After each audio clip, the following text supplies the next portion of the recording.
tubone akaryo kari kumenyesha abarundi yuko kino gihe duteza kuba maso, kuko abansi ba demokarasi baracariho, abansi yuko abarundi bosubiza hamwe baracariho, abakibiba umugera w'amacakubiri ngo abarundi basubiranemo bitwaje ubwoko.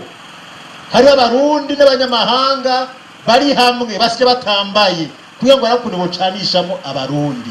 Murababwira yuko ayo masi ya kera atagihoma urutaro. Tubahamagare kubandanya mufatanye mu nda nk'abavukanyi. Imana yaturemeye igihugu cyitwa Uburundi, iturema twitwa abarundi. Ubutandukane bwacu bw'amoko, intara, ibitsina, amadini, ubwo n'ubutunzi Imana yaduhaye tutamenye nk'abarundi, abandi abikoresha mu iterambere ry'igihugu. Ubutandukane bwacu izo nkomezi zacu nibwo butunzi Imana yaduhaye.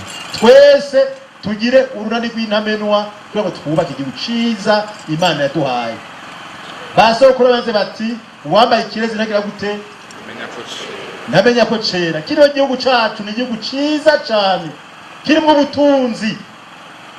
Hari abarundi bamwe ubu butunzi bwacu bushaka ko duteza imbere batifuza ko duteza imbere igihugu, bifatanya na bamwe mu banyamahanga kugira ngo badusahure ubutunzi bwacu. Inzira bacamo rero ni gucanishamo abantu ngo bajyane bace baza gusoroma ivyacu. Aho hantu no kuhagagira duteramire neza ubutunzi Imana yaduhaye, tubushire mu maboko yacu, budufashe kubaka igihugu cacu Imana yaduhaye ibidukwiriye kandi vyiza.